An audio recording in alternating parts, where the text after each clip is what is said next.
For this technique video, I'm going to show you exactly how I bake my bread dough in a Dutch oven or a combo cooker. A combo cooker looks something similar to this. It basically is just a pot. The shallow end you can use as a pan as well, and so it's, I guess, a combination of a pot and a pan.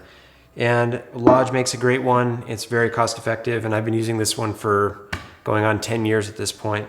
So you'll need one of these. If you don't have a combo cooker, you can use any Dutch oven you have. I like to use a 4 or 5 quart. Anything that's okay in the oven will work great here. Since we're baking our dough in a closed and sealed pot, there's no need to steam the oven in any way. There's no need for ice or any kind of spray bottles or anything. All you'll do is load your dough into the pot, cover it, and then start baking. And that's kind of the beauty and the simplicity of baking in a pot. It's kind of like having an oven inside of an oven.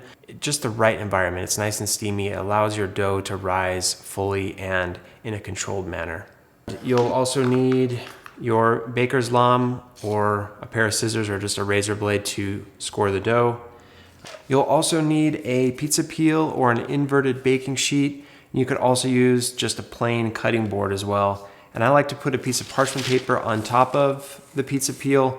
What we'll do is we'll turn our dough out from the proofing basket right onto the parchment paper, score it, and then drag the parchment paper right in to the combo cooker or Dutch oven. That makes it really easy to transfer your dough to the preheated pot. And speaking of preheating, what I like to do is I'll place my combo cooker open in the oven, so the shallow side on one side of the rack and the deeper side on the other. I'll preheat that along with my oven for usually about 30 minutes. And since you're baking in a pot, there's no need for a baking stone or any kind of baking surface. You can bake this right on your oven rack. And I like to preheat that for 30 minutes or 45 minutes, as long as it takes for your oven to heat. By that time, the Dutch oven will be completely preheated and it'll be ready to slide your dough into. All right, my oven has been preheating for about 45 minutes. I've had my Dutch oven in there preheating as well the whole time. The first thing we're gonna do is take out that preheated combo cooker, the shallow side, put it next to my dough, score the dough, and then drag the dough right into the shallow side, return it to the oven, and cover it with the pot. Turn out your dough onto the parchment paper. I like to do a simple box cut on my boules. It's simply just a square on top with a little cross in the middle.